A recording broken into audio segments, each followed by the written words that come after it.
Hello friends, welcome back to my channel. কেমন আছো তোমরা? আশা করি অনেকটাই ভালো আছো। আবারও চলে আসলাম তোমাদের সামনে একটা ব্লগ নিয়ে। চলো দেখতে থাকো ব্লগটা, আর কমেন্টে জানিও তোমাদের কেমন লাগলো সাইট সিনগুলো।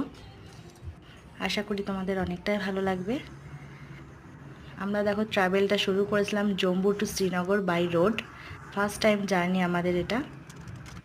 চলো তবে যাওয়া যাক, আর দেখতে থাকো তোমরা সাইট সিনগুলো।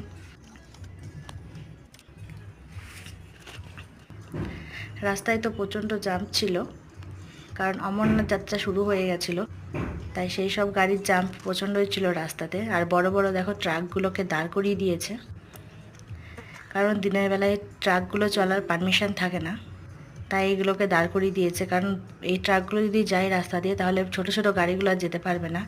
দেখো তোমরা দেখলেই বুঝতে পারবে, ভীষণ বড় বড় ট্রাক সব দেখো দাঁড়িয়ে রয়েছে। এরা শুধু দাঁড়িয়ে রয়েছে একমাত্র অমরনাথ যাত্রার জন্য, কারণ অমরনাথ যাত্রা সকাল থেকে স্টার্ট হয়, যাতে পাবলিকের কোনো ভিড় না হয় সেই জন্যই এই ট্রাকগুলোকে দাঁড় করিয়ে দিয়েছে। আর দেখো ওই দেখো দূরে পাহাড় দেখা যাচ্ছে, আর এটা হচ্ছে জম্মু সিটি। যতটা পারলাম আমি ফোনে ক্যাপচার করার চেষ্টা করলাম। গাড়িতে যেতে ভীষণ ভালোই লাগছিল, তার সাথে সাথে শরীরটাও খারাপ হয়ে গিয়েছিল, কারণ রাস্তাটা তো প্রচণ্ডই ঘুরে ঘুরে ঘুরে ঘুরে, যেহেতু পাহাড়ের গা ঘেঁষে আমাদের গাড়িটা যাচ্ছিল। দেখো দেখতে পাবে পাহাড়টা। আর দেখো আমরা চলে এসেছিলাম তারপর সকালে ব্রেকফাস্ট করতে, কারণ আমরা অনেকটাই সকালে বেরিয়েছিলাম জম্মু টু শ্রীনগর ট্রাভেল করতে। তাই সকালে ব্রেকফাস্ট দেখো নিয়ে নিয়েছিলাম ছোলা ভাটুরে, আর তার সাথে ছিল চা। এইটা আমরা ব্রেকফাস্ট করে নিয়েছিলাম সকালে।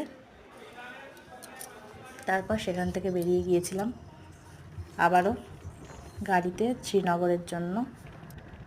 সাইট সিন দেখতে দেখতেই তো আমাদের টাইমটা পাস হয়ে গিয়েছিল, কারণ এত সুন্দর সাইট সিন, ভীষণই ভালো লাগছিল রাস্তা দিয়ে ট্রাভেল করতে।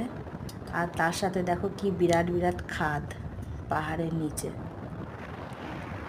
যেহেতু গাড়িতে রয়েছি তাই অতটা ক্যাপচার করতে পারছিলাম না, তবু যতটা সম্ভব দেখো আমি ক্যাপচার করেছি।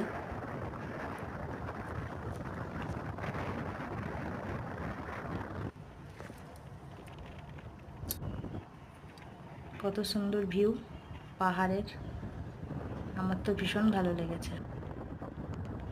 টাটা। তোমাদের কেমন লেগেছে বলো।